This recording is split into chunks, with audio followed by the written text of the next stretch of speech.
My name is Solomon Kaplan, and I was a federal judge in Chicago when the Ice Age apocalypse began. In 5 days, I watched civilization collapse, made impossible life and death decisions, and learned that survival has its own brutal justice. The gavel fell for the last time on October 15th, 2024, but my real judgment had just started. Before we start the video, let us know what country you are tuning in from in the comment section below. Perhaps we will make a story there. Let's begin. Federal Judge Solomon Kaplan. That was my name and title for 15 years before the world ended. I sat behind that mahogany bench in courtroom 2156 of the Dirksen Federal Building in Chicago, making decisions that affected people's lives every single day. Tax evasion, fraud, organized crime, corruption cases that made the evening news.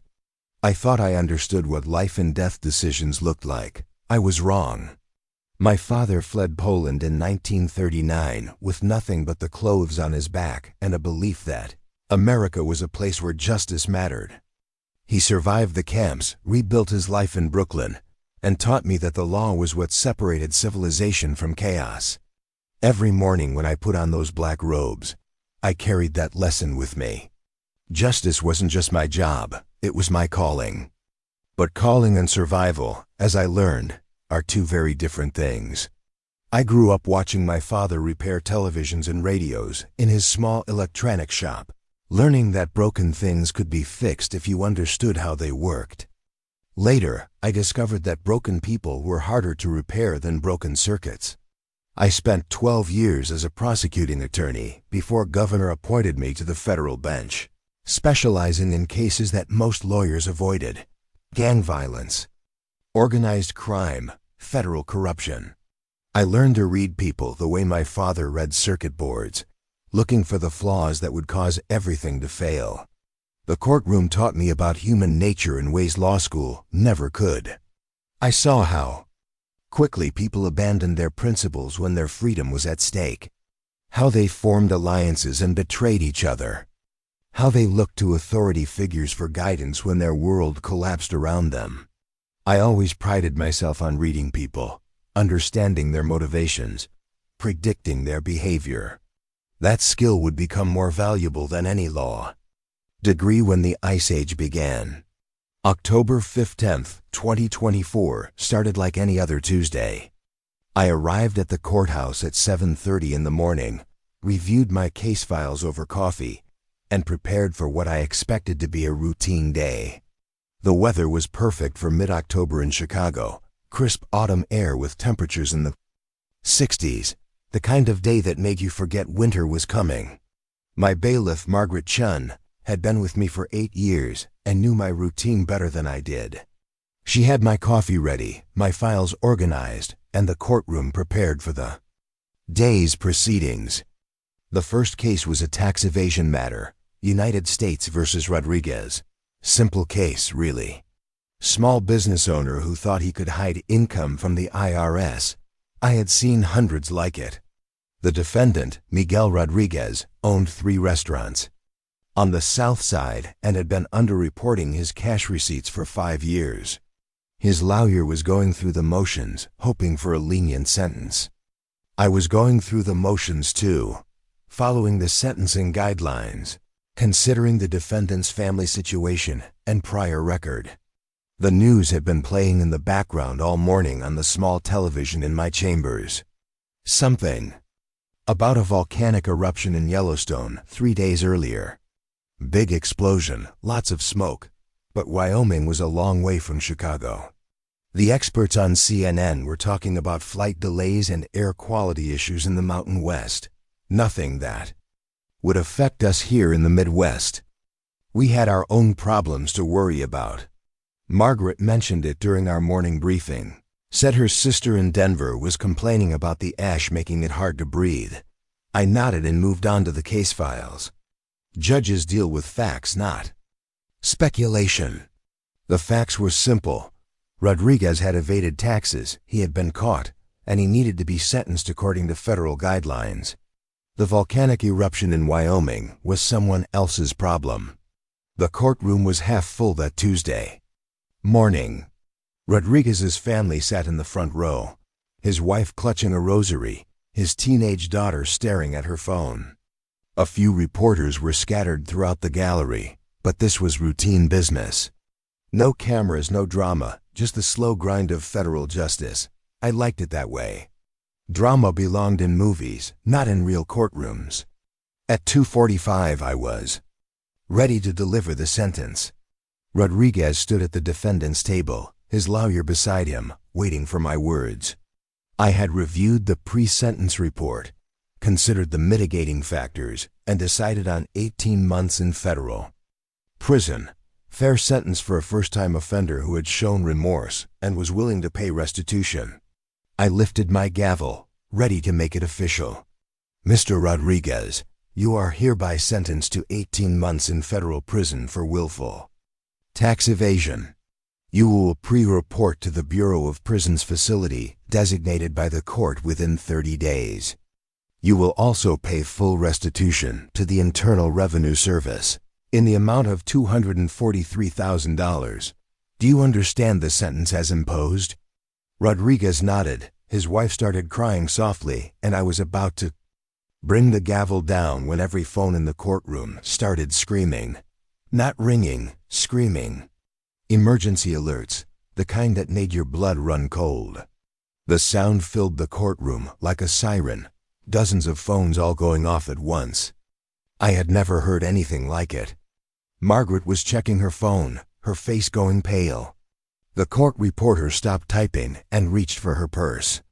Even the defendant's lawyer was staring at his screen instead of paying attention to the sentence. I felt annoyed more than anything else. This was my courtroom, and I demanded order. Ladies and gentlemen, please silence your phones. We are in the middle of a federal court proceeding. But nobody was listening. The bailiff was talking into his radio, his voice urgent. Margaret was walking toward the bench, her phone in her hand, and I could see something in her expression that made my stomach clench. Fear. Real fear. Not the nervous tension of a court proceeding. Your Honor, she said quietly, you need to see this. The message on her phone was simple. National emergency alert. Volcanic eruption. Yellowstone. Massive ash cloud approaching Chicago. Seek immediate shelter. Avoid outside air. This is not a drill. I looked up from the phone toward the tall windows that lined the east wall of my courtroom. They faced downtown Chicago, normally offering a view of the Willis Tower and Lake Michigan. What I saw instead was something that belongs in nightmares. The sky was black. Not storm cloud black, but the deep, unnatural black of something that had swallowed the sun. The darkness was moving toward us like a living thing, rolling across the city with impossible speed. The temperature in the courtroom felt like it had dropped 10 degrees in the past minute. People were grabbing their coats, checking their phones, talking in urgent whispers. The normal order of my courtroom was dissolving in real time, and I realized I was watching the end of the world. I had known for 52 years. Court is in recess, I announced, though nobody was paying attention anymore. Everyone please remain calm and follow emergency procedures. But there were no emergency procedures for this. The federal courthouse had protocols for bomb threats, for armed defendants, for natural disasters like earthquakes and tornadoes. Nobody had written a manual for what to do when the sky turns black and the world starts ending. The lights in the courtroom flickered once, twice, then went out completely. Emergency lighting kicked in, casting everything in an eerie red glow. Through the windows, I could see the black clouds settling over downtown Chicago like a blanket. The Willis Tower disappeared first, then the buildings got closer, until I could no longer see the street below. Margaret was at my elbow, her voice steady despite the chaos around us. Your Honor, building security is recommending we move to the lower levels. The ash is toxic and the air filtration systems are failing. I looked around my courtroom one last time. The defendant was still standing at his table, looking confused and scared. His family was huddled together in the front row. The court reporter was packing up her equipment. The bailiff was trying to get everyone to move toward the exits in an orderly fashion. These people were looking to me for guidance, the same way defendants and attorneys had looked to me for 15 years. "Everyone listen to me," I said, using the voice I reserved for unruly defendants. "We are going to move to the lower levels of the building in an orderly fashion. Stay together, help each other, and follow the bailiff's instructions. We will get through this." I had no idea if we would get through this. I had no idea what was happening outside, how long it would last, or if help was coming.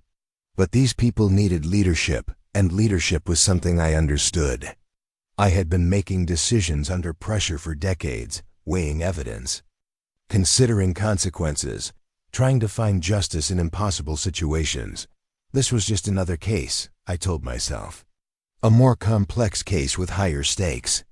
The walk to the lower levels took 15 minutes, but it felt like hours. The building's emergency systems were working, but barely. The elevators were out, so we took the stairs. 17 people from my courtroom, moving through red-lit corridors filled with other court employees and visitors who had been caught in the building when the emergency started. I counted them as we walked: Rodriguez and his family, his lawyer, the court reporter, Margaret, the bailiff, 2 other defendants who had been waiting for their cases to be called, and several people from the gallery. By the time we reached the basement cafeteria, the temperature had dropped another 20 degrees. People were shivering in their business suits and court clothes. The building's heating system was struggling, and I could hear the generators kicking in as the main power grid failed. Through the small windows near the ceiling, I could see snow starting to fall on the ash-covered streets. Snow in October. In Chicago. I found myself taking charge without even thinking about it. 15 years of managing courtrooms, of maintaining order during chaos, of making decisions when everyone else was paralyzed by uncertainty. I assigned people to check the building's food supplies, to monitor the emergency radio, to organize sleeping areas. I was applying the same skills I used to manage complex trials, breaking down an impossible situation into manageable tasks. The defendant, Rodriguez, approached me hesitantly. "Your Honor, what about my sentence? What happens now?" I looked at this man who had been worried about 18 months in prison an hour ago, now facing the possibility that prison might be the safest place in America. "Mr. Rodriguez, I think we have bigger problems than tax evasion right now. Help me figure out how to keep everyone alive, and we'll worry about your sentence later." He nodded and joined the group that was inventorying the cafeteria supplies. His wife stopped crying and started helping organize blankets.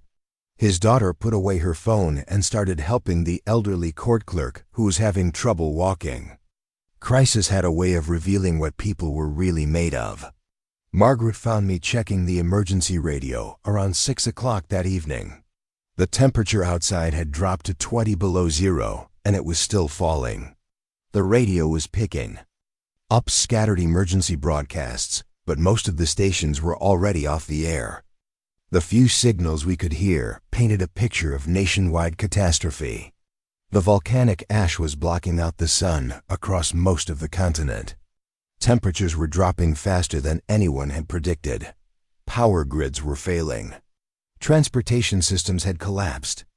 "Your Honor," she said quietly, "the generators have maybe 4 days of fuel. After that, we'll be as cold as it is outside." I nodded, trying to process what that meant. 4 days to figure out how to survive in a world where the sun no longer existed and the temperature was dropping toward levels that would kill us all. 4 days to make decisions that would determine who lived and who died. 4 days to maintain order among 17 scared people who were looking to me for answers. I did not have. The federal building had been designed to withstand attacks, natural disasters, and civil unrest. But it had not been designed to function as a survival shelter in a volcanic winter. The backup generators would keep us warm for a few days, but after that, we would be on our own in a city that was quickly becoming uninhabitable. I gathered everyone in the cafeteria that first night and laid out the facts. We had enough food for maybe a week if we rationed carefully. The generators would keep us warm for 4 days. The water was still running, but the pipes were freezing. And the ash was contaminating the city's water supply. We were trapped in a building that was slowly becoming a tomb. We need to work together, I told them. We need to be smart, we need to be strong, and we need to take care of each other. I've spent 15 years making hard decisions, and I'm going to keep making them, but I need your help, and I need your trust. Rodriguez raised his hand. Your Honor, what if rescue comes? What if the government sends help? I looked around the room at the 17 faces staring back at me. These people needed hope, but they also needed truth. Mr. Rodriguez, I think we need to plan as if help is not coming. If we're wrong, we'll be pleasantly surprised. If we're right, we'll be prepared. The defendant's lawyer, a young woman named Sarah Collins, spoke up. Judge Kaplan, how do we decide who gets what? How do we make it fair? Fair, the word that had defined my career, the principle that had guided every decision I had made from the bench. How do you create fairness when there is not enough of anything to go around? How do you maintain justice when the law itself has become meaningless? We'll figure it out as we go, I said. But we'll figure it out together. That first night, I lay awake on a cafeteria table I had converted into a bed, listening to the wind howling through the building and the generators humming in the basement. I thought about my father, who had survived the camps by making impossible choices and never looking back. I thought about the thousands of defendants who had stood before my bench, waiting for me to decide their fate. I thought about the legal principles I had spent my career upholding, and wondered if any of them would matter in the world we were about to face. Through the small windows, I could see other buildings in downtown Chicago, some still lit by emergency power, others already dark. In those buildings, other groups of survivors were making the same decisions we were making. Some of them would make better choices than we did. Some would make worse choices. All of us were about to discover what we were really made of when everything we thought we knew about civilization disappeared overnight. The generators were still running, but I could hear them struggling against the cold. 4 days, maybe less. After that, the real test would begin. I had always been good at reading people, at understanding their motivations, at predicting how they would behave under pressure. Those skills had served me well in the courtroom, but I was about to find out if they would be enough to keep us alive when the world ended. I closed my eyes and tried to sleep, but I kept thinking about the faces of the people counting on me. 17 lives in my hands, and no rulebook to guide me.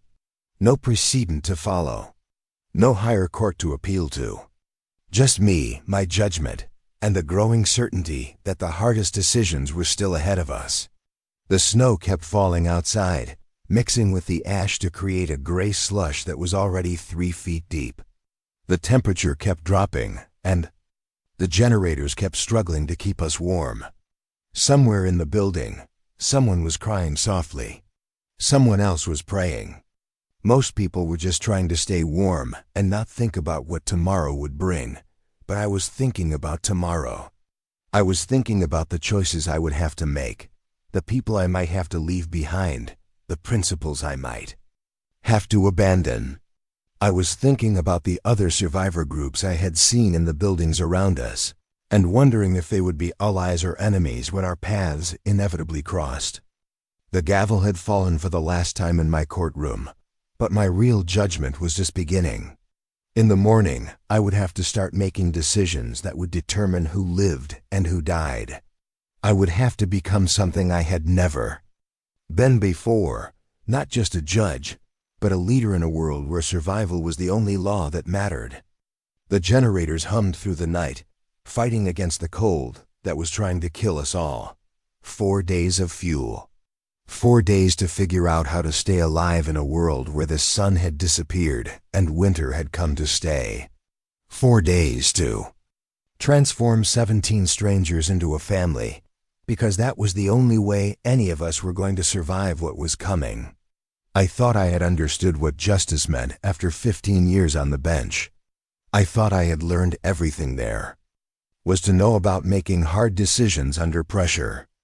But as I lay there in the dark, listening to the wind and the generators and the quiet sounds of people trying to sleep in the end times, I realized that my real education was just beginning. I woke up on day 2 to the sound of Margaret screaming. Not the kind of scream you hear in a courtroom when a verdict is read, but the raw, primal sound of someone who has seen something that breaks their understanding of the world. I rolled off the cafeteria table I had been using as a bed and rushed to the small basement windows where she was standing, staring up at street level. Chicago was gone.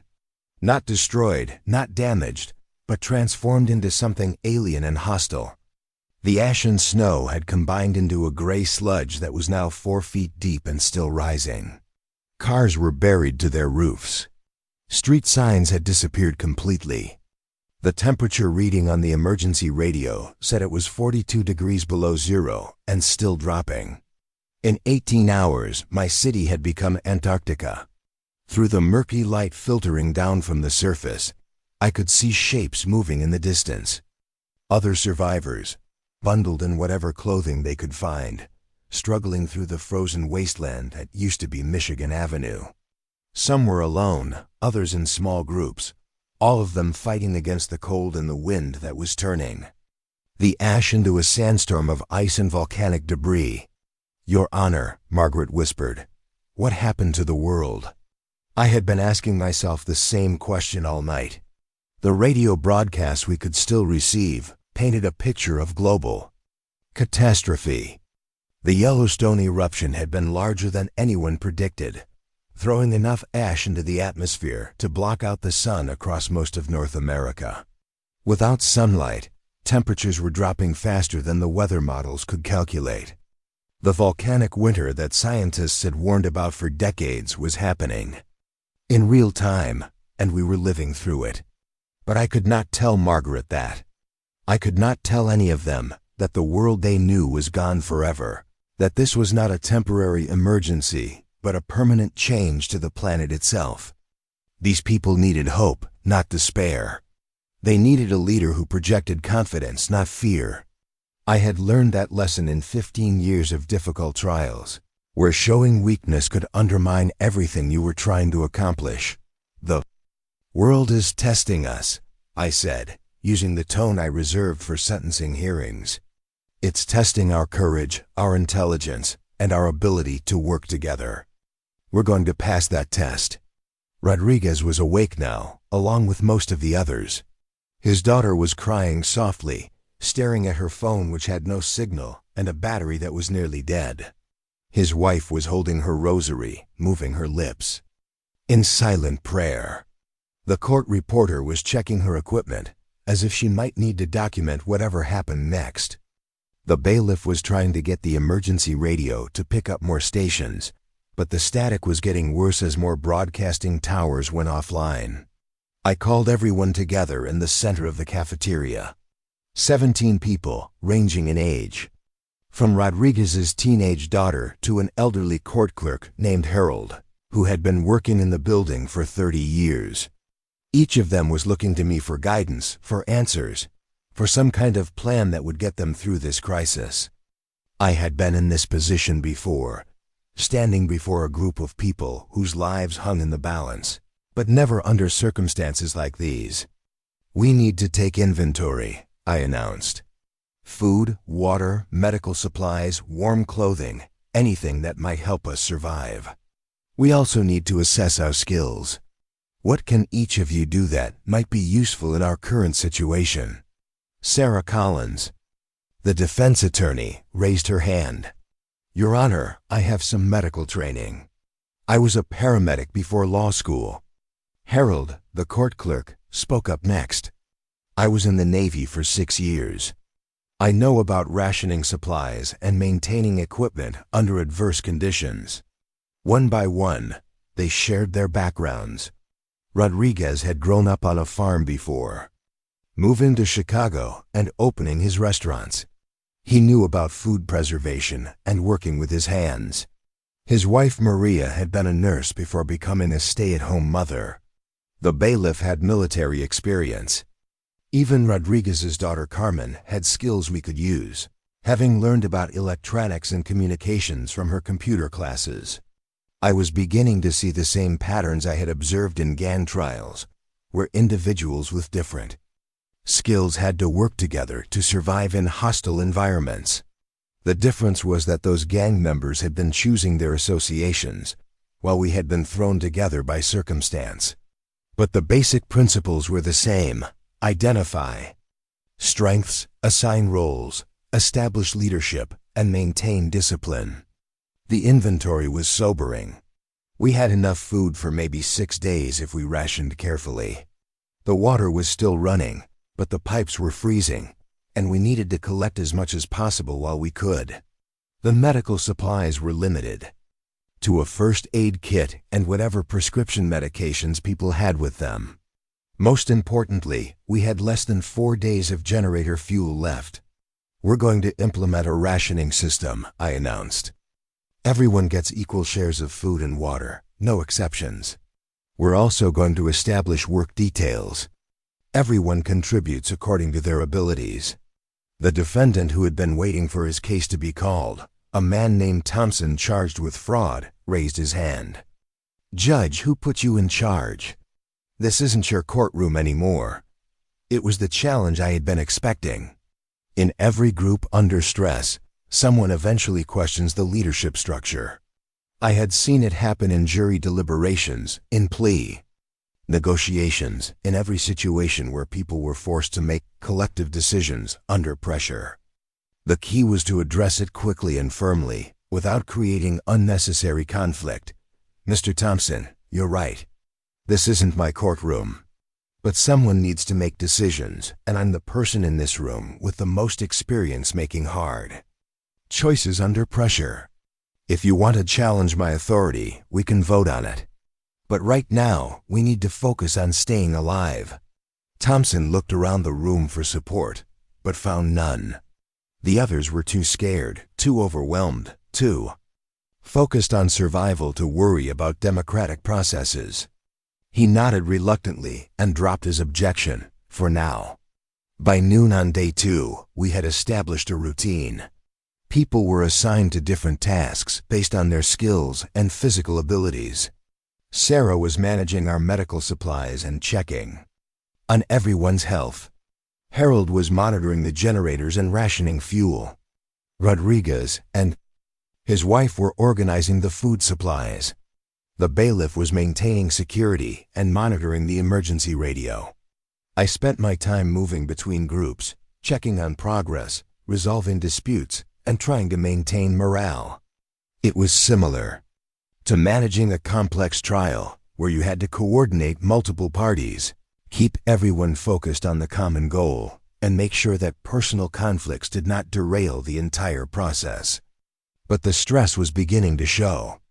People were snapping at each other over trivial matters. The cold was making everyone irritable.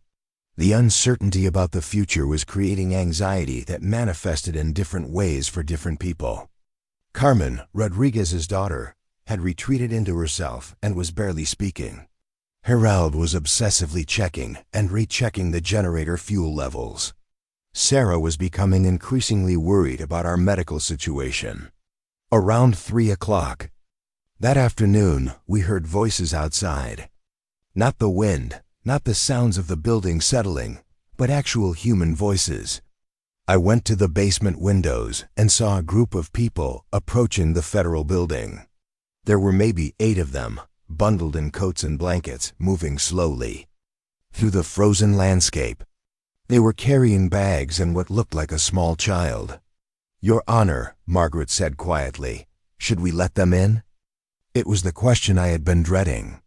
We had limited supplies, limited space, and limited fuel. Adding more people to our group would stretch our resources even thinner. But these were human beings, fellow survivors who were probably just as scared and desperate as we were. What kind of person would I be if I turned them away? On the other hand, what kind of leader would I be if I let compassion override practical considerations and got everyone killed? I had made these calculations before, in sentencing hearings where I had to balance justice with mercy, public safety with individual circumstances. But those decisions had been about legal consequences, not literal life and death. We need to be careful, I said. We don't know who they are or what they want. But we also can't just ignore them. The bailiff had his service weapon, but I hoped we would not need it. I had him stay back while Harold and I went to the building's main entrance. Through the reinforced glass doors, I could see the group more clearly. They were led by a middle-aged man in a business suit, now covered with ash and snow. Behind him were two women, one carrying a small child, and several other people who looked exhausted and desperate. The man approached the door and spoke loudly, enough for us to hear through the glass. Please, we need help. We've been walking for hours. We have a sick child. I studied his face, using the same skills I had developed for reading defendants and witnesses. He looked genuinely desperate, not deceptive. The woman with the child was crying, and the child appeared to be unconscious.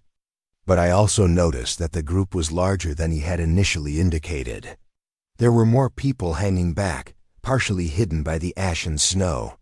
How many of you are there? I called back. 8 adults and 1 child, he replied.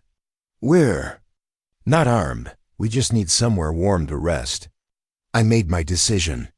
We can let in the family with the child and 2 others. The rest we'll have to find somewhere else. The man's face fell. Please, we've been together since this started. We can't split up now. I'm sorry, I said, and I meant it. We have limited resources. I have to think about the people I'm already responsible for. It was one of the hardest decisions I had made since taking the bench. I was potentially condemning 5 people to death by exposure, but I was also protecting the 17 people who were counting on me. The mathematics of survival were brutal and unforgiving. The man argued for several more minutes, but I held firm. Eventually, he selected a young woman and an elderly man to come inside with the family. The other 5 members of their group disappeared back into the frozen wasteland, and I tried not to think about what would happen to them. The family we let in consisted of a mother, father, and their 6-year-old son who was running a high fever. The young woman was a teacher who had been trapped in the same building where they had been sheltering. The elderly man was a retired electrician who might be able to help with our generator problems. Sarah immediately took charge of the sick child, using our limited medical supplies to try to bring down his fever. The newcomers were grateful for the warmth and the food, but I could see the strain their presence was putting on our resources. The generator was working harder to heat the larger space. The food would not last as long. The delicate balance we had established was already being disrupted. Thompson, the fraud defendant, approached me privately that evening. Judge, we can't keep taking in more people. We're going to run out of supplies. I know, I replied. But we couldn't let a child die. What about the next group that shows up? And the one after that? Are we going to keep letting people in until we all starve? He was right, and I knew. The decision to let in the family had been based on emotion, not logic. It had been the right thing to do morally, but it might have been the wrong thing to do practically. I was learning that leadership during a crisis required a different kind of thinking than I had used in the courtroom. We'll deal with each situation as it comes, I said. But from now on, we need to be more careful about who we let in. On day 3, the generator started having problems. The elderly electrician, whose name was Frank, diagnosed the issue as a combination of overwork and poor maintenance. The building's backup power system had not been designed to run continuously for days at a time. while fighting against extreme cold. We were pushing the equipment beyond its limits. "How long do we have?" I asked him. "Maybe 2 days if we're lucky," Frank replied. "The fuel situation is getting critical, and the generators are starting to overheat despite the cold." I gathered everyone together for another meeting. The situation was deteriorating faster than I had anticipated. The temperature outside had dropped to 50 below zero. The radio was reporting that most of the Midwest was experiencing similar conditions. Government rescue operations had been suspended indefinitely. We were truly on our own. "We need to start making preparations for life without the generators," I announced. "We need to find ways to stay warm, to preserve food, and to survive until help arrives or until the situation improves." Carmen, Rodriguez's daughter, spoke up for the first time in 2 days. "Judge Kaplan, what if help never comes? What if this is permanent?" It was the question everyone was thinking, but no one wanted to ask. The radio reports were becoming increasingly dire. The volcanic ash was spreading across the globe, blocking out the sun in most of the northern hemisphere.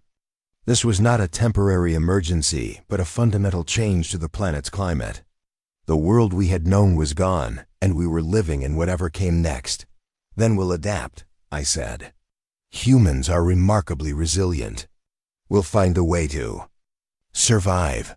But privately, I was beginning to doubt whether we could survive in the federal building much longer. The generators were failing, the food was running out, and the cold was getting worse. I had been looking through the basement windows at other buildings in the area, and I could see smoke rising from several of them. Other groups of survivors were making different choices about how to stay warm. Some of those choices involved burning furniture, books, and anything else that would provide heat. I was also noticing changes in the behavior of our group. People were becoming more territorial about their personal possessions. Arguments were breaking out over trivial matters. The stress of confinement, combined with the fear of death, was bringing out the worst in some people. I had seen similar dynamics in high-stress trials, where the pressure of the situation caused people to act in ways they normally would not. Thompson was becoming increasingly vocal about his dissatisfaction with my leadership. He was questioning my decisions, criticizing the rationing system, and trying to build support for a more aggressive approach to survival. He had not openly challenged me again, but I could see him working on other people, planting seeds of doubt about my ability to keep them alive. "Judge," he said to me privately on the 3rd night, "we need to start thinking about taking supplies from other buildings. There are people out there who have more than we do." "We're not going to become raiders," I replied firmly. "We're going to survive with dignity. Dignity doesn't keep you warm," he said. "And it doesn't fill your stomach." I was beginning to understand that my biggest challenge was not the cold or the lack of supplies, but maintaining the moral fabric of our group. It would be easy to abandon our principles in the name of survival. It would be easy to take what we needed from others, to make decisions based purely on self-interest, to become the kind of people who would do anything to stay alive. But I had spent 15 years upholding the law, maintaining order, and trying to find justice in difficult situations. I was not going to abandon those principles now, even if it meant our survival would be harder. I had to believe that civilization was worth preserving, even in the midst of collapse. By the 4th day, the situation had become critical. The generators were running on fumes, literally and figuratively. The food was almost gone. The water pipes had frozen completely. The sick child's fever had broken, which was good news, but Harold was showing signs of hypothermia, which was not. I was standing at the basement windows, looking out at the frozen city, when I saw something that made blood run cold. There was a large group of people moving through the streets, maybe 30 or 40 of them. They were organized, disciplined, and they were heading in our direction. They were carrying weapons and moving with the kind of coordination that suggested military training. "Margaret," I called quietly. Get everyone away from the windows, now. I watched as the group approached. The federal building. They were not refugees looking for shelter. They were not lost survivors seeking help. They were organized, aggressive, and they were clearly scouting the area for resources or threats. When they reached the building, several of them split off to check the entrances while others took positions around the perimeter. The leader of the group was a tall man in military fatigues, carrying what looked like an assault rifle. He approached the main entrance and banged on the doors with the butt of his weapon. His voice was loud and commanding, the kind of voice that was used to being obeyed. Federal Building, this is Captain Morrison with the Chicago Emergency Response Unit. We know you're in there. We're here to help. I did not believe him. There was something about his demeanor, his approach, and the way his people were positioned that reminded me of the organized crime cases I had prosecuted. These were not government rescuers. These were people who had decided to take what they needed to survive, and they were not going to ask politely. The banging on the doors continued for several minutes. Then it stopped. Through the windows, I could see the group moving to different positions around the building. They were not leaving. They were setting up some kind of perimeter, preparing for a longer engagement. I gathered our group in the center of the cafeteria, away from the windows. 17 people plus the 5 newcomers, all looking to me for guidance. Some of them were scared, others were angry, but all of them were depending on me to make the right decision. We have a problem, I said quietly. There's a group outside that claims to be government rescuers, but I don't think they are. I think they're here to take our supplies. Thompson stood up immediately. Judge, maybe we should negotiate with them. Maybe we can work something out. No, I said firmly. We don't negotiate with people who approach us with weapons. We don't abandon our principles because we're scared. But even as I said it, I was wondering if I was making the right choice. Maybe these people were legitimate rescuers. Maybe they could help us survive. Maybe I was letting my suspicion and my pride put everyone in danger. The temperature outside was now 60 below zero. The generators would fail within hours. We had almost no food left, and the water was gone. We were facing a choice between possible death from exposure and certain conflict with an unknown group of armed strangers. I had always been good at reading people, at understanding their motivations, at predicting how they would behave under pressure, but I had never been tested like this. I had never had to make decisions where the wrong choice would result in the death of everyone counting on me. The voices outside were getting louder. I could hear them discussing the building's layout, talking about entry points, planning what sounded like an assault. These were not rescuers. These were predators, and we were their prey. Everyone listen to me, I said, using the voice I had perfected in 15 years of controlling courtrooms. We're going to have to leave this building. We're going to have to go out into the cold and find somewhere else to survive. It's going to be dangerous and some of us might not make it. But staying here is not an option. The sick child's mother started crying. Harold, the elderly court clerk, shook his head. Judge, we'll die out there. It's 60 below zero. We'll die in here too, I replied. But out there, we have a chance. As I spoke, I could see the doubt in their eyes. They were wondering if I was making the right choice, if there was another option, if someone else should be making these decisions. I was wondering the same things, but I could not show it. Leadership during a crisis required projecting confidence, even when you felt none. The generators chose that moment to fail completely. The lights went out, the heat stopped, and the only illumination came from the emergency lighting system that would last maybe 6 hours.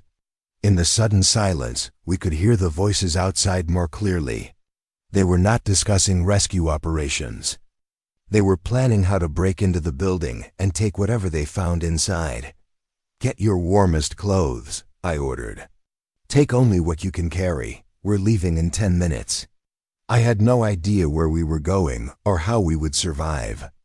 In the frozen wasteland outside, I had no idea if we would find shelter before the cold killed us all.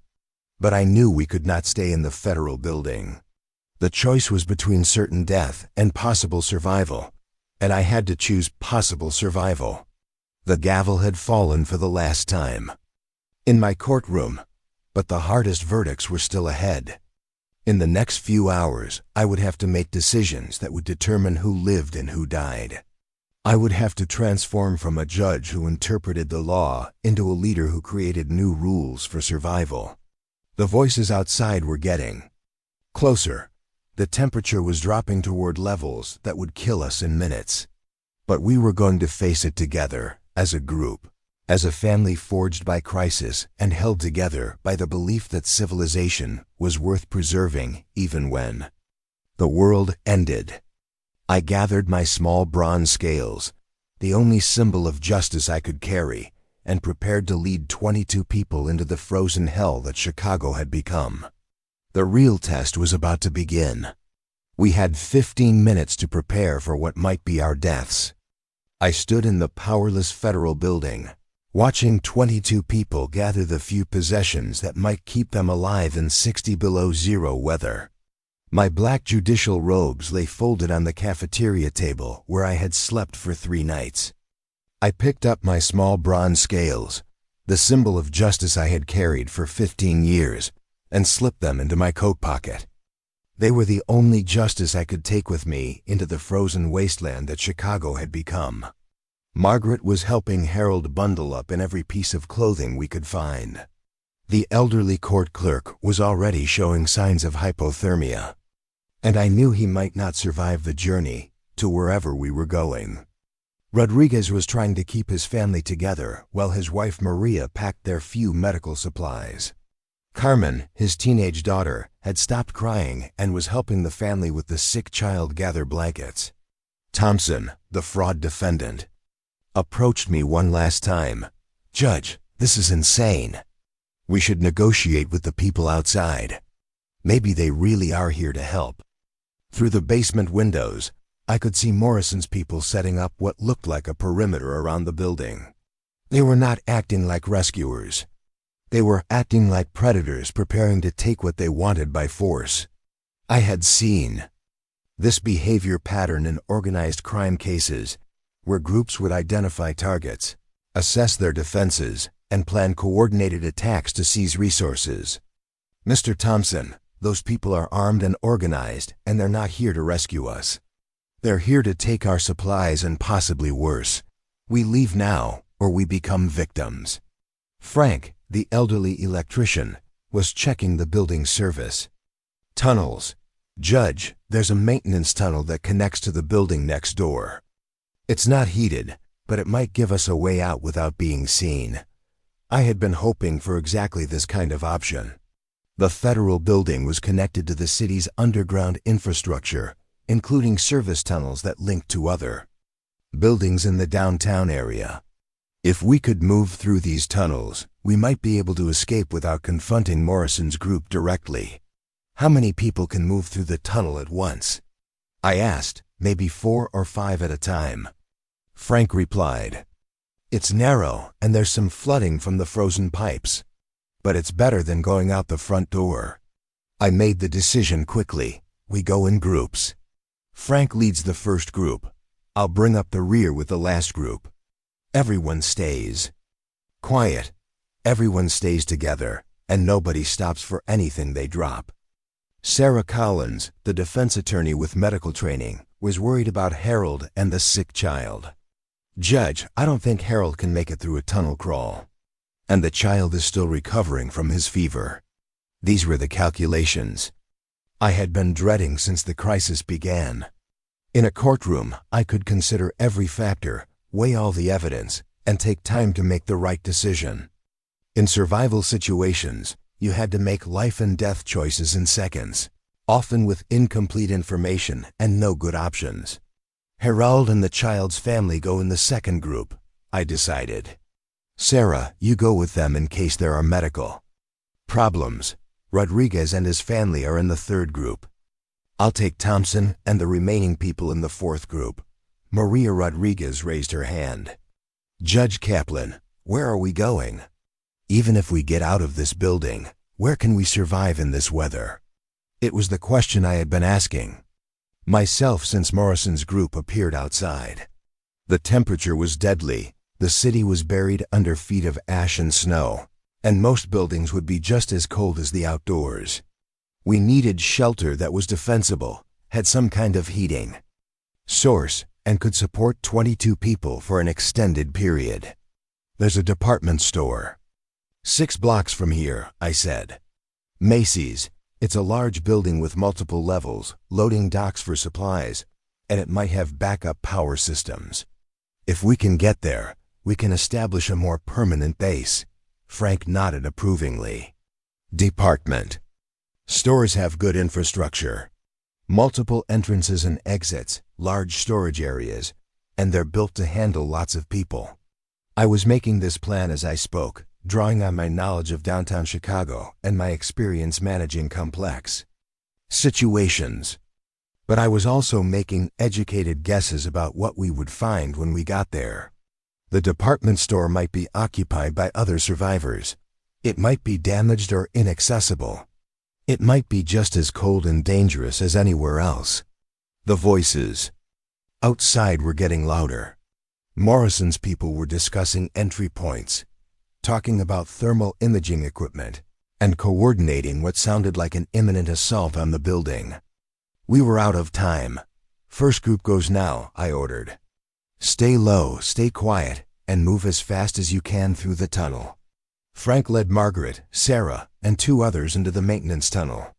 The opening was barely large enough for an adult to crawl through, and I could hear them struggling against the ice and debris that had accumulated inside. The tunnel was freezing, maybe 30 degrees warmer than outside, but still cold enough to cause frostbite in minutes. While we waited for the first group to clear the tunnel, I gathered the remaining people for final instructions. When we get outside, we stay together. We move quickly but carefully. We help each other, and we do not leave anyone behind unless there is absolutely no choice. Herald raised a shaking hand. Judge, what if I slow everyone down? What if I can't keep up? I looked at this man who had worked in the federal building for 30 years, who had been nothing but helpful and cooperative since the crisis began, who was now facing the possibility that his age and physical condition might get everyone killed. In a courtroom, I would have time to consider his situation carefully. In survival mode, I had to make brutal calculations about the greater good. Harold, you're going to keep up because we're all going to help you. But if something happens, if you fall behind, we'll do everything we can to help you catch up. It was not really an answer, and we both knew it. If Harold could not keep pace through the frozen city, we would face the choice between abandoning him or risking everyone's lives to save one person. I hoped it would not come to that, but I was beginning to understand that hope was a luxury we could not afford. The first group made it through the tunnel successfully. Margaret's voice came back through the opening, muffled but audible. Tunnel is clear. Building next door is empty but cold. No signs of other people. Harold's group went next. I could hear him struggling in the narrow space, his breathing labored, Sarah encouraging him to keep moving. The sick child was crying softly, but his parents kept him quiet enough that the sound would not carry to Morrison's people outside. Rodriguez's family was in the third group. Carmen, his daughter, had transformed from a scared teenager into a determined survivor, helping her father carry supplies and encouraging the others to move faster. Rodriguez himself was proving to be as tough and resourceful as I had hoped, drawing on his farm background to adapt to the crisis. I was in the final group with Thompson, the bailiff, and 3 others. As we prepared to enter the tunnel, I could hear Morrison's people trying the building's main entrance. They were using some kind of tool to force the doors, metal grinding against metal in the cold air. Move fast, I whispered to my group. They're about to get inside. The tunnel was worse than I had expected. Ice had formed on the walls and floor, making every surface slippery. Broken pipes dripped freezing water that soaked through our clothes. The space was so narrow that we had to crawl on our hands and knees, dragging our supplies behind us. The cold was so intense that I could feel it through my gloves, my boots, and every layer of clothing I was wearing. Thompson was ahead of me in the tunnel, and I could hear him struggling with claustrophobia. "Judge, I can't do this. I can't breathe in here." "Keep moving," I said firmly. "The only way out is forward." We emerged from the tunnel into the basement of an office building that was colder than the federal building, but structurally sound. The first 3 groups were waiting for us, huddled together for warmth, ready to move to the next phase of our escape. Everyone had made it through the tunnel, including Harold, though he was exhausted and showing more signs of hypothermia. Frank had been scouting the building while we crawled through the tunnel. "There's a loading dock on the north side that opens onto an alley. We can get out without being seen from the street." I gathered everyone together for the next phase of our journey. 6 blocks through the frozen city to the department store. 22 people, including an elderly man with hypothermia, a family with a sick child, and a group that was already exhausted from crawling through a freezing tunnel. "We're going to move in a single group," I announced. "We stay together, we help each other, and we do not stop unless someone falls and cannot get up. The department store is our destination. Once we get there, we can rest and plan our next moves." Maria Rodriguez raised her hand again. "Judge, what if the department store is occupied? What if there are people there who don't want to share?" It was a question I had been trying not to think about. If the department store was occupied by another group of survivors, we would face the same kind of confrontation we had just escaped. We would have to decide whether to negotiate, to fight, or to keep looking for shelter in a city where every minute outside could be fatal. "We'll deal with that situation when we find it," I said. "Right now, our only choice is to move." The loading dock opened onto an alley that was sheltered from the worst of the wind, but still exposed to the deadly cold. The temperature was so low that the air itself seemed to burn when we breathed it. Snow and ash continued to fall, reducing visibility to maybe 50 feet.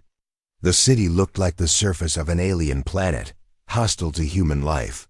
I took point, leading the group through the alley toward what I hoped was the direction of the department store.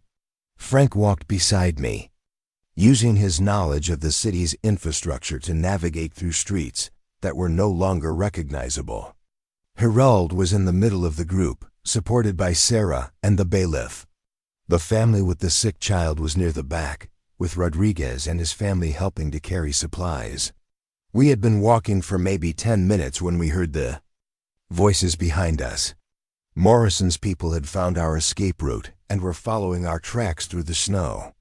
They were organized, disciplined, and moving faster than our group could manage with elderly and sick people slowing us down. "They're following us," Frank said quietly. "We need to move faster or find somewhere to hide." I looked ahead at the frozen wasteland that Chicago had become. The buildings were buried in snow and ash, their windows dark, their doors frozen shut. Most of them would provide no more shelter than we already had, and many would be just as dangerous as staying outside. But I could see smoke rising from a building 2 blocks ahead. Smoke meant fire, and fire meant warmth. It also meant other people, and other people might mean danger. I had to choose between the certainty of freezing to death and the uncertainty of encountering hostile survivors. "We head for that building with the smoke," I decided. "It's our best chance for warmth." Harold collapsed just as we reached the first intersection. The hypothermia had progressed to the point where his body was shutting down. Sarah immediately knelt beside him, checking his pulse and breathing, but I could see in her expression that his condition was critical. "He needs immediate warming or he's going to die," she said. I looked back toward the voices that were getting closer, then ahead toward the building with smoke, then down at Harold, who was barely conscious. This was the choice I had been dreading since we left the federal building. We could try to carry Harold and risk everyone's lives, or we could leave him and save the rest of the group. "Rodriguez, Thompson, help me carry him," I ordered. "We're not leaving anyone behind." It was probably the wrong decision from a purely practical standpoint. Harold was dead weight, literally and figuratively. Carrying him would slow us down and make us easier targets for Morrison's people. But it was the right decision from a moral standpoint, and I had to believe that maintaining our humanity was as important as maintaining our lives. We reached the building with smoke 15 minutes later. It was an old warehouse that had been converted into loft apartments, and someone had managed to get a fire going in what must have been a loading dock area. The smoke was coming from burning furniture and debris, and I could see the glow of flames through the windows. I approached the building carefully, using skills I had learned from prosecuting organized crime cases about assessing potential threats. There were tracks in the snow around the building, indicating multiple people. The fire was well maintained and organized, suggesting a group with some level of discipline and resources. A voice called out from inside the building. "That's close enough. State your business." "We're survivors from the federal building," I called back. "We have sick and elderly people who need warmth.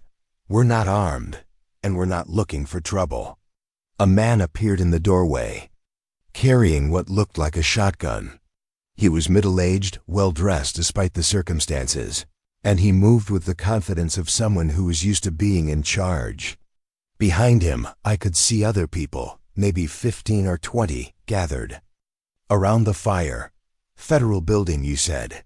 You wouldn't happen to be Judge Kaplan, would you?" I was surprised that he knew my name, but I tried not to show it. "I am. Who's asking?" "Name's Peterson. I'm an attorney. Had cases in your courtroom. You sent my client to prison for embezzlement 3 years ago." This was not the reunion I had been hoping for.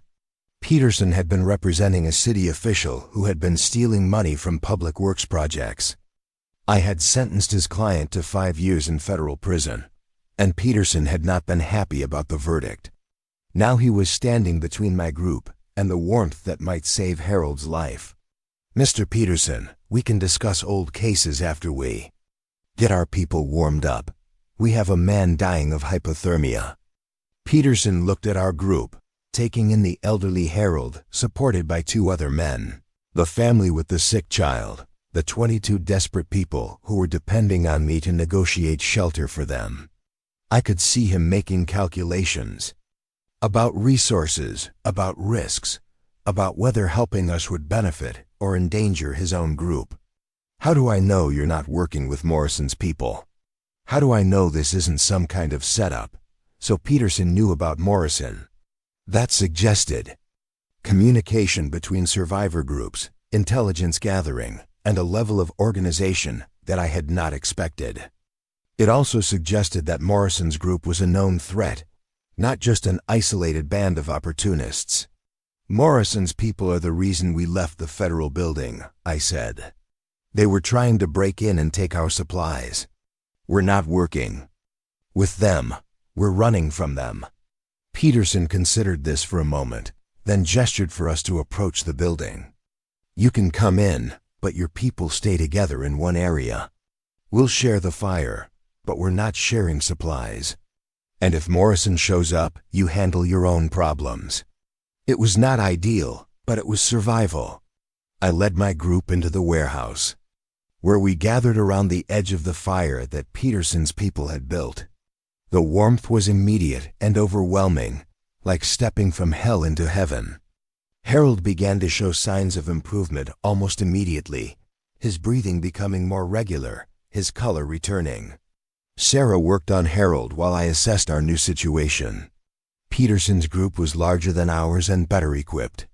They had more supplies, better weapons, and they had been established in this location longer. They were also more suspicious and less cooperative than I had hoped. I could see the same dynamics developing that I had observed in Gan territories during my prosecuting days. Different groups controlling different areas, viewing each other as potential threats, competing for limited resources. Peterson's group was not hostile, but they were not allies either. They were neutral neighbors who might become enemies if the situation changed. Carmen Rodriguez approached me quietly. "Judge Kaplan, I can hear voices outside." "I think Morrison's." "People found us." I listened carefully and heard what she was talking about. Voices in the distance, organized movement through the snow, the sound of people coordinating a search. Morrison's group had followed our trail to the warehouse, and they were preparing to make contact. Peterson heard it too. He gestured to his people, who began moving into defensive positions around the building. They were experienced at this, I realized. They had dealt with Morrison's group before. "Judge," Peterson said quietly, "this is where we find out if you're going to be useful. Or just another mouth to feed." Morrison's voice came from outside the building, loud and commanding. "Peterson, I know you're in there. I know you've got new people with you. We just want to talk." Peterson shook his head. "Morrison doesn't just want to talk. He wants everything. We have, and he wants us to join his organization or get out of his territory." I was beginning to understand the new reality of post-apocalypse Chicago.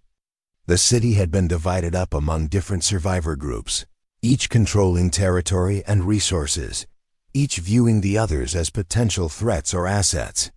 It was like the gang territories I had studied during organized crime prosecutions. Except the stakes were life and death for everyone involved.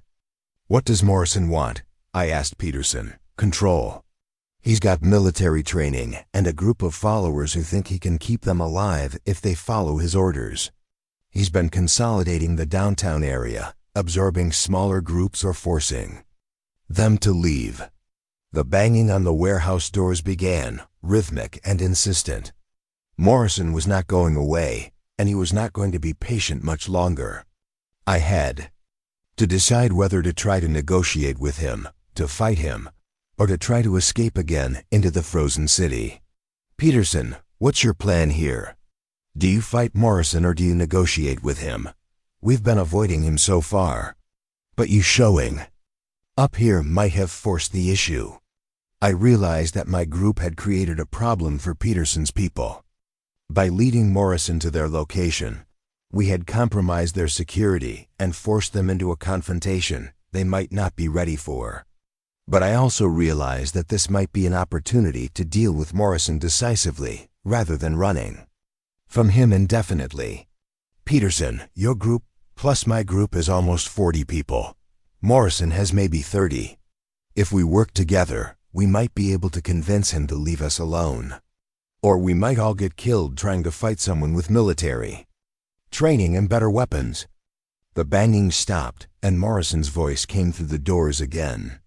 "Peterson, you've got 5 minutes to come out and talk, or we're coming in. Your choice." I looked around the warehouse at the 40 people who were now depending on the decisions I was about to make. Peterson's group was looking to him for leadership, but they were also looking at me as the person who had brought this crisis to their door. My own people were exhausted, scared, and hoping that I could find a way out of this situation that did not involve more running through the frozen city. Gerald was conscious again, though still weak from hypothermia. The sick child was sleeping peacefully near the fire. Rodriguez and his family were staying close together, ready to move if necessary. Thompson was watching the doors nervously, probably wondering if he should have stayed in the federal building and taken his chances with Morrison's group. "Peterson," I said quietly, "I think we need to face this situation directly. Morrison is not going to stop hunting us, and we cannot keep running through the city in this weather. We need to establish our position and defend it. You want to fight?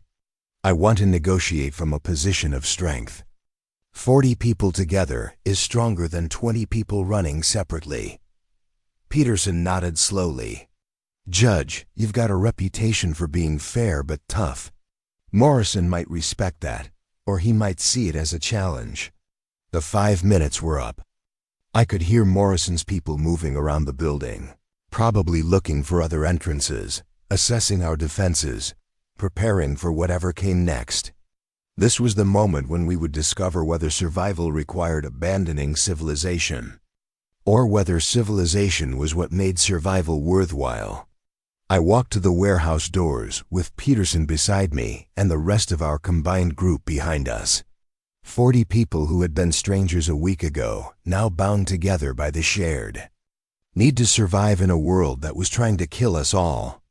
The bronze scales in my pocket felt heavier than they should have, weighted with the responsibility of making decisions that would determine who lived and who died. "Morrison," I called through the doors. "This is Judge Kaplan. I think we need to talk." The warehouse doors opened, and I found myself face to face with Captain Morrison for the first time. He was exactly what I had expected from his voice and his reputation. Tall military bearing, cold eyes that assessed everything as either a threat or an asset.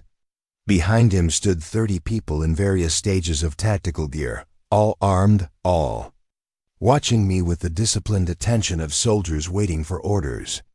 Morrison looked past me into the warehouse, counting our people, assessing our defenses, calculating our strengths and weaknesses the way I had learned to read juries during complex trials. But unlike a courtroom, where the worst outcome was a legal verdict, here the wrong move could result in bloodshed that would leave dozens of people dead in the snow. "Judge Kaplan," Morrison said, his voice carrying the authority of someone accustomed to command, "I've heard about you. Federal judge, 15 years on the bench, reputation for being tough but fair. I respect that." "Captain Morrison," I replied, using the same tone I reserved for dangerous defendants who thought they could intimidate the court. "I've heard about you too. Military background, organized group, been consolidating territory in downtown Chicago. I respect organization, but I don't respect predatory behavior." Peterson stood beside me, tense but ready to support whatever position I took. Behind us, 40 people waited to see whether this conversation would end in negotiation or violence. The fire continued to burn in the warehouse, providing the warmth that was keeping us alive, but I could feel the cold air rushing in through the open doors. Morrison smiled, but it was not a friendly expression. "Judge, you're operating under some misconceptions. This isn't predatory behavior. This is leadership. This is organization. This is what it takes to survive when the world ends." "And what exactly does your version of survival require, Captain?" "Working together, coordination, managing resources from one place. Your group plus Peterson's group equals 40 people with useful skills and limited supplies. My group provides security, organization, and access to additional resources. Together, we're stronger." I had heard similar proposals during organized crime cases. "Join our organization, follow our rules, help our operation, and we'll protect you from other threats." The offer always sounded reasonable until you understood the price of membership and the results of refusing. "What are the terms of this working together, Captain?" "Simple. Everyone helps according to their abilities. Everyone receives according to their needs. Decisions are made by qualified leadership, based on practical considerations and group survival." Peterson stepped forward slightly. "Morrison, we've heard your offer before. What you're describing isn't working together, it's taking over. You want us to give up our independence and become part of your organization. Peterson, independence is a luxury we can't afford anymore. The old world is gone. The old rules don't apply. We need new structures, new hierarchies, new ways of organizing society." I listened to Morrison's words and recognized the speech of every controlling leader who had ever seized power during a crisis. Appeal to necessity, promise security in exchange for freedom, present yourself as the only alternative to chaos. I had studied this pattern in law school, prosecuted it in organized crime cases, and seen it in dozens of historical examples. "Captain Morrison, what happens to people who don't want to work together?" What happens to groups that prefer their own leadership structures? Morrison's expression hardened slightly. Judge, this isn't a negotiation between equal parties. This is reality. You can join us voluntarily, or you can try to survive on your own in a city that's becoming more dangerous every day. But you can't stay in this area without being part of our organization. Thompson, who had been quiet since we left the federal building, spoke up from behind me. Judge, maybe we should consider Morrison's offer. Maybe we'd be better off with a larger, more organized group. I turned to look at Thompson, seeing in his expression the same fear and desperation that had driven him to question my authority in the federal building. But I also saw something else, the appeal of giving up responsibility to someone else, of letting someone stronger make the hard decisions, of trading freedom for the promise of security. Mr. Thompson, larger and more organized doesn't necessarily mean better. It depends on the quality of the leadership and the principles guiding the organization. Morrison was watching this exchange carefully, looking for signs of division within our group that he could exploit. Judge, your people are questioning your leadership. That's natural when survival is at stake. People want to follow someone who can actually keep them alive. Carmen Rodriguez stepped forward from the group behind me. The teenager who had been crying and withdrawn just days ago now spoke with a clarity that surprised everyone. Judge Kaplan has kept us alive for 5 days. He got us out of the federal building when armed people came to take our supplies. He made the hard decisions about who could come with us and who had to stay behind. We trust his judgment. Rodriguez himself nodded in agreement. Judge, my family owes our lives to your leadership. We'll follow your decision, whatever it is. Sarah Collins, the defense attorney with medical training, added her voice to the discussion. Captain Morrison, what kind of medical facilities does your organization have? What happens to sick or injured people who can't help according to their abilities? Morrison's answer revealed everything I needed to know about his leadership philosophy. Dr. Collins, we have basic medical supplies and trained personnel. But resources are limited, and we have to make practical decisions about allocation. People who can't help are still cared for, but priority goes to those who are essential for group survival. Harold, the elderly court clerk who had nearly died of hypothermia just hours earlier, understood the implications immediately. That means people like me become expendable when supplies run low. Mr. Harold, it means everyone has to earn their place in the group. Age and sickness don't excuse people from helping what they can. I had heard enough. Morrison's organization might be efficient, but it was based on principles that I could not accept. The strong protecting the weak was a fundamental requirement of civilization, not a luxury to be abandoned during hard times. If we survived by becoming something monstrous, what was the point of survival? Captain Morrison, I appreciate your offer, but we're going to decline. We'll find our own way to survive without compromising our principles. Morrison's expression shifted from persuasive to threatening. Judge, you're making a mistake. This area is under our protection and control. Groups that don't integrate are viewed as potential threats to our security. We can't allow armed, organized groups to operate independently in our territory. Peterson spoke up. Morrison, this warehouse has been our base for a week. We were here before you started claiming territory in this area. Peterson, territorial boundaries change based on practical necessities. What was yours last week might not be yours today. Survival requires flexibility. I could see where this conversation was heading. Morrison was not going to accept our refusal to join his organization. He was going to force the issue, either by threatening us until we capitulated, or by using violence to eliminate what he saw as a threat to his authority. The people behind me were listening to every word, understanding that their survival depended on the decisions made in the next few minutes. Some of them, like Thompson, were probably wondering if I was making the right choice by refusing Morrison's offer. Others, like Rodriguez and his family, were prepared to follow my leadership regardless of the consequences. Captain Morrison, let me propose an alternative. We'll establish a mutual non-aggression pact. Your group controls your territory, we control ours. We don't interfere with each other's operations, and we don't compete for the same resources. Morrison shook his head. Judge, that's not how territorial control works in a survival situation. Neutral zones become sources of instability. Independent groups become potential threats. The only way to ensure security is through integration or elimination. Frank, the elderly electrician, had been listening quietly to the entire conversation. Now he stepped forward with information that changed everything.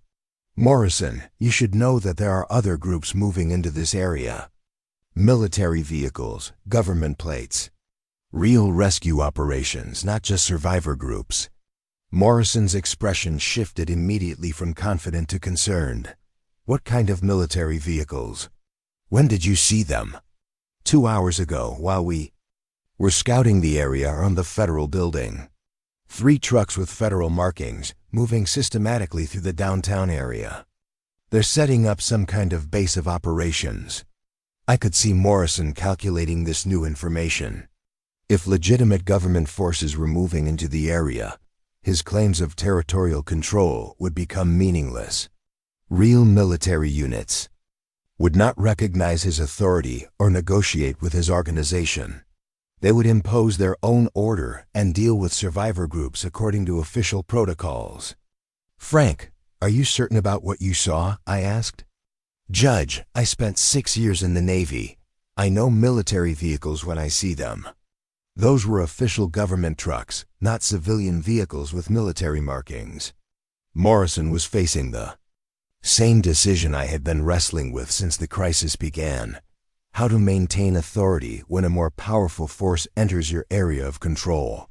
But unlike my situation, where I was trying to protect people through moral leadership, Morrison had been maintaining control through implied threats and superior organization. Captain Morrison, it sounds like both of our groups might need to reconsider our situation. If government forces are establishing operations in this area, we might all need to work together to maintain our independence. Morrison looked at me with what might have been respect for the first time in our conversation. Judge, you're suggesting an alliance against federal intervention? I'm suggesting that we might have more in common than we thought. You want to maintain your organization's autonomy. I want to protect my people's freedom to make their own decisions. If government forces are moving in, both of our goals might be threatened. Peterson was nodding slowly. Morrison, federal emergency operations don't always distinguish between survivor groups and refugee populations. They might try to relocate all of us to centralized facilities. The dynamic of our conversation was shifting rapidly. Morrison's people were listening to their leader discuss alliance with groups they had been preparing to absorb or eliminate. My people were hearing me consider cooperation with a man I had just refused to follow. Everyone was trying to understand how the arrival of government forces would change our survival calculations. Carmen Rodriguez raised her hand. Judge Kaplan, what if the government people are here to help? What if they have supplies, medical care, and safe facilities? It was the question that went to the heart of our dilemma. Government intervention might mean rescue and safety for everyone, but it might also mean loss of autonomy, forced relocation, and separation of the communities we had built during the crisis. I had learned during 15 years on the federal bench that government solutions were not always better than local solutions, even when they came with superior resources. Carmen, that's exactly what we need to find out. But we need to find out on our own terms, not as prisoners or refugees who have no choice in the matter. Morrison was studying my face, probably trying to determine whether I was serious about an alliance or whether this was some kind of tactical maneuver. Judge, what exactly are you proposing? I'm proposing that our groups remain independent, but coordinate our response to federal intervention. We share information, we present a united front in negotiations, and we support each other's right to self-determination. And after the government situation is resolved, what happens to our territorial disputes then? I looked around at the 40 people who were depending on my leadership, then at Morrison's 30 people who were watching their leader consider an alliance with someone he had been trying to control just minutes earlier. Captain, I think we'll cross that bridge when we come to it. Right now, we have a more immediate problem. The sound of vehicles approaching through the snow was becoming audible in the distance. Not the random movement of survivor groups searching for supplies, but the organized, methodical sound of military convoy operations. Frank had been right about government forces moving into the area, and they were heading in our direction. Morrison made his decision quickly. Judge, we'll try your alliance proposal. But if the government forces turn out to be legitimate rescue operations, all bets are off. My people's safety comes first. Agreed. And if they turn out to be something else, we'll deal with that situation together. I turned to address both groups. Everyone listen carefully. We're about to make contact with what might be government rescue forces, or might be something else entirely. We stay together, we stay alert, and we don't commit to anything until we understand exactly what we're dealing with. Peterson was organizing his people to secure the warehouse. Morrison was positioning his people to provide security for the entire group. My people were preparing for another potential evacuation, gathering their few possessions, and getting ready to move if necessary. The vehicle stopped outside the warehouse. I could hear doors opening, people moving into position, the sound of equipment being deployed. Whatever was happening outside, it was being done with military precision and organization that far exceeded anything Morrison's group had demonstrated. A voice called out from outside, amplified by some kind of electronic device. "This is Colonel Martinez with the Federal Emergency Management Agency. We're conducting rescue operations in this area. Everyone inside the building needs to exit slowly with your hands visible." Morrison looked at me. "Judge, this is your show now. How do we handle this?" I had spent 15 years dealing with federal agencies, understanding their procedures, working within their systems. But I had also learned to be skeptical of anyone who claimed authority during a crisis, especially when that authority came with weapons and ultimatums. We go out together, we stay together, and we ask a lot of questions before we agree to anything. I replied. The bronze scales in my pocket felt heavier than ever as I prepared to step outside and face whatever waited for us in the frozen remains of Chicago. The real test of leadership was about to begin, and everything we had survived so far was just preparation for the choices that lay ahead. I opened the warehouse doors and stepped into the snow, leading 40 people toward an uncertain encounter with forces that might be our salvation or our final challenge. The gavel had fallen for the last time in my courtroom, but the most important verdict of my life was still waiting to be delivered. Colonel Martinez was not what I had expected. From a FEMA rescue operation. He was younger than Morrison, maybe early 40s, with the bearing of someone who had seen combat, but lacked the hardened edge of a career military officer. Behind him stood a dozen soldiers in winter gear, all armed, all professional, but something felt wrong about their deployment and their approach to what should have been a routine rescue operation. The vehicles were legitimate government trucks, just as Frank had reported. But they were positioned defensively around the warehouse, not positioned for evacuation or medical assistance. The soldiers were watching us with the attention of people, assessing a potential threat, not the compassion of rescuers encountering survivors.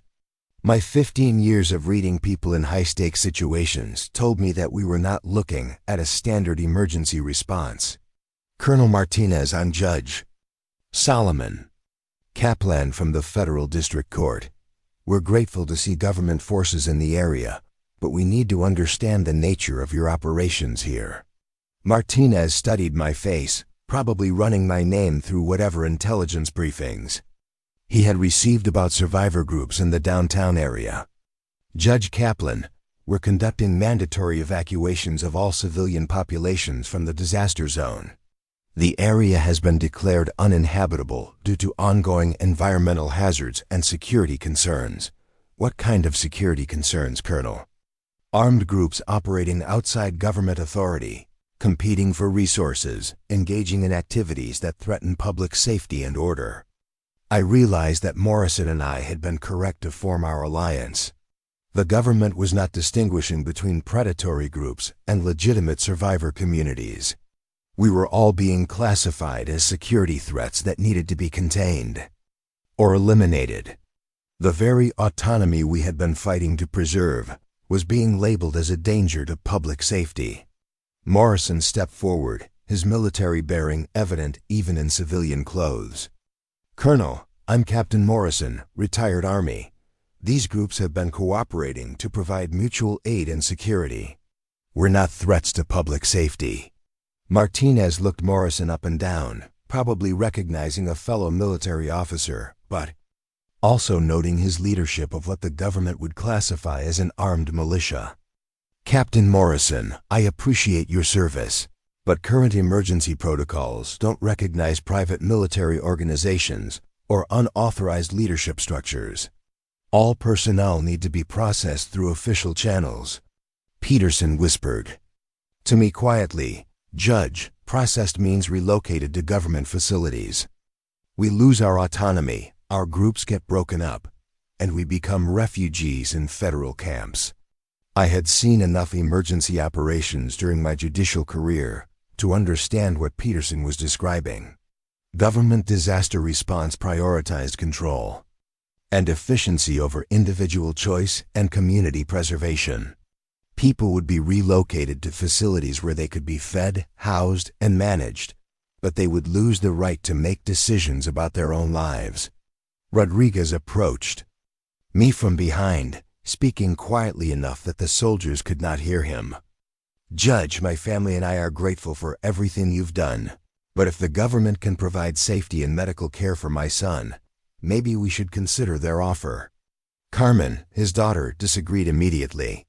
Papa, these people are not offering, they're demanding.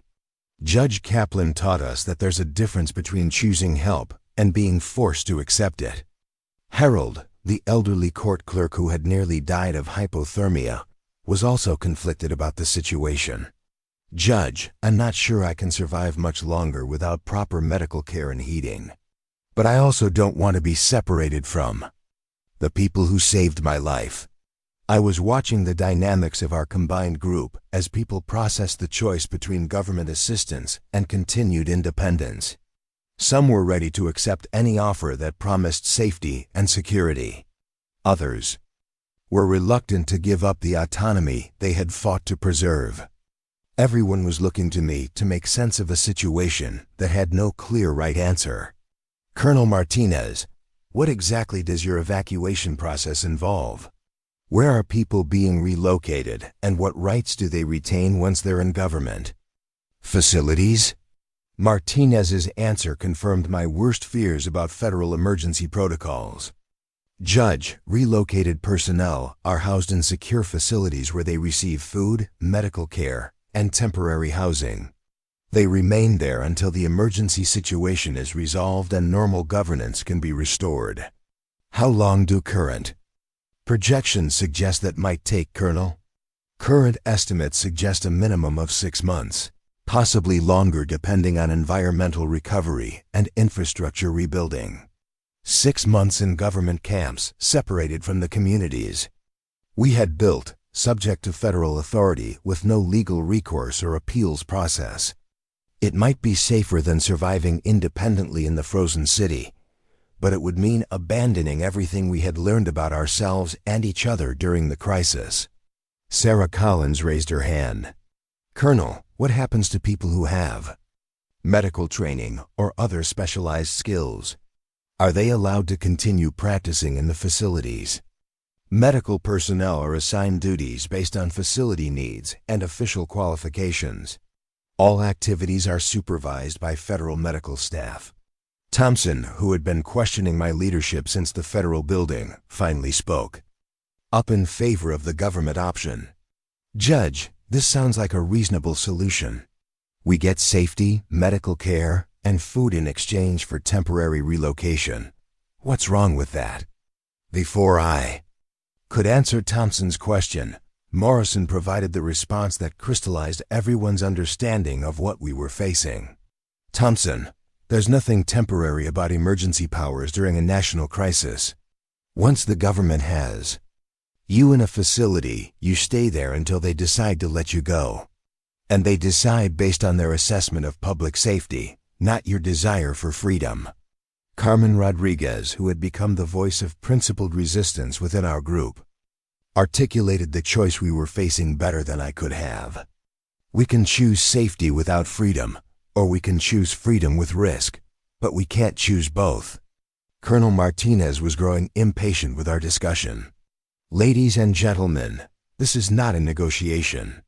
This is a mandatory evacuation. Order under Federal Emergency Authority. You have 10 minutes to gather essential personal items before transport arrives. The moment of truth had arrived. Everything we had survived, every decision we had made, every principle we had upheld, was being tested by this final choice.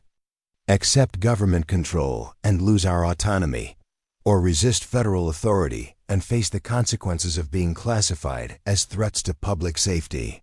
Colonel Martinez, we respectfully decline evacuation at this time.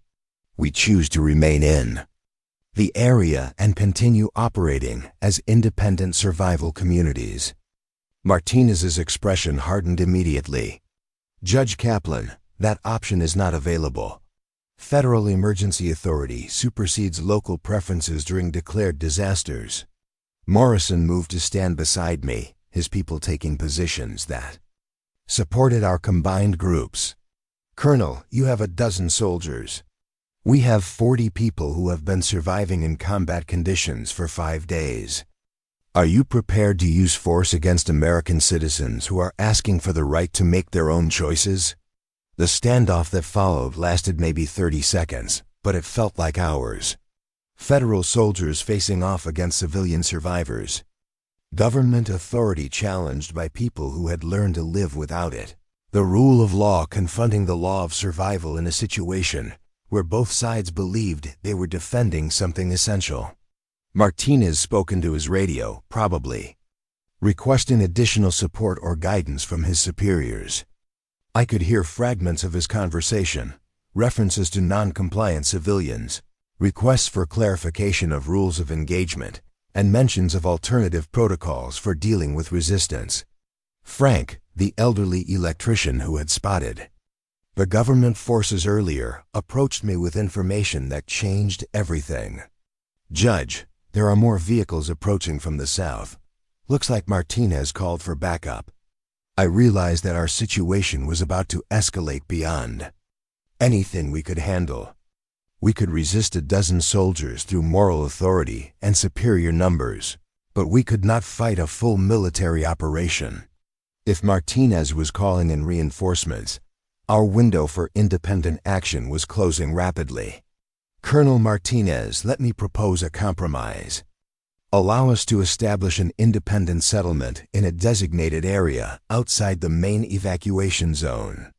We'll maintain communication with federal authorities, but we'll govern ourselves according to our own principles. Martinez shook his head. Judge, federal protocol doesn't recognize independent settlements during emergency operations. All civilians must be processed through official channels. The sound of approaching vehicles was becoming louder. Morrison was organizing our people for possible evacuation or resistance, depending on how the situation developed. Peterson was gathering his group's essential supplies.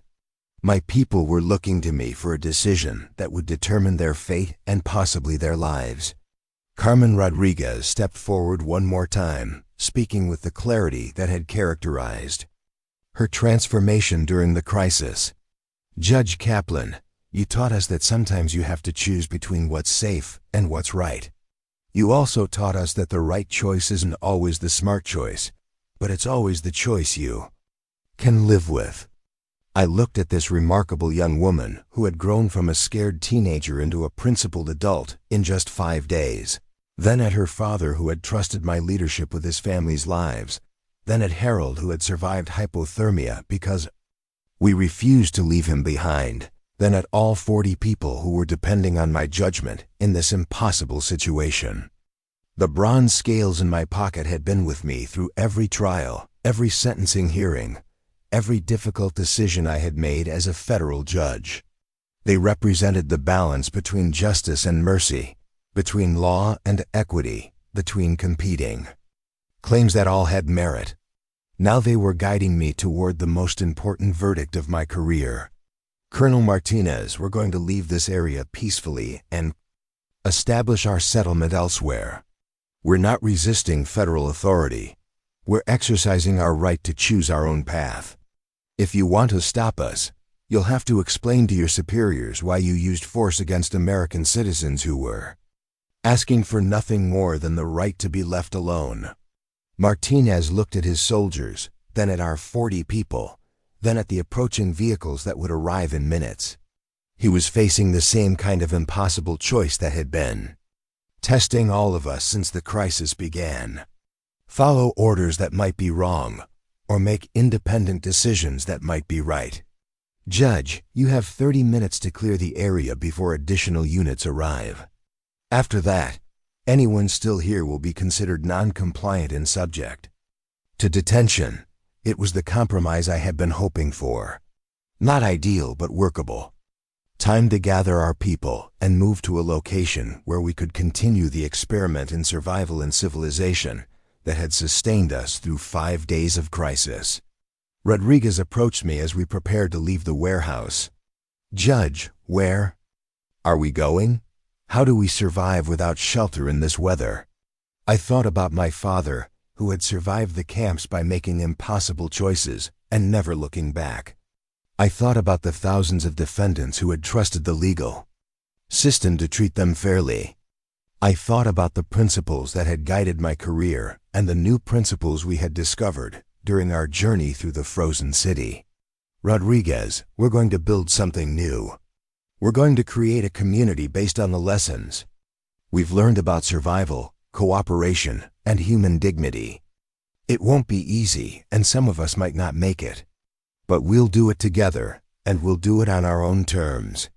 The 40 people who had become my responsibility, my community, and my family gathered their few possessions and prepared to walk into an uncertain future. Morrison's military experience would help us find defensible positions. Peterson's legal knowledge would help us establish governance structures. Sarah's medical training would keep us healthy. Harold's institutional memory would remind us of the civilization we were trying to preserve and improve. As we left the warehouse and walked into the frozen city that had tested us beyond anything we thought we could endure, I realized that the gavel had fallen for the last time in my old courtroom, but justice had not ended. It had evolved, it had adapted. It had become something new and possibly better than what we had known before. The bronze scales in my pocket no longer represented the federal judicial system that had defined my career. They represented the balance we had learned to maintain between individual needs and group survival, between moral principles and practical necessities, between the civilization we had lost and the civilization we were building. 5 days earlier, I had been federal judge Solomon Kaplan, making decisions from behind a mahogany bench in a climate-controlled courtroom. Now I was something different, a leader who had learned that true justice comes not from enforcing existing laws, but from creating new ways for people to live together with dignity and hope. The hardest decisions were still ahead of us, but we would face them together. The world had ended, but we had not. We had something more valuable than safety or security. We had autonomy, community, and the knowledge that we could survive anything. As long as we refused to abandon the principles that made survival worthwhile. The Ice Age had taken everything from us except our humanity. That, it turned out, was enough to build a new world upon.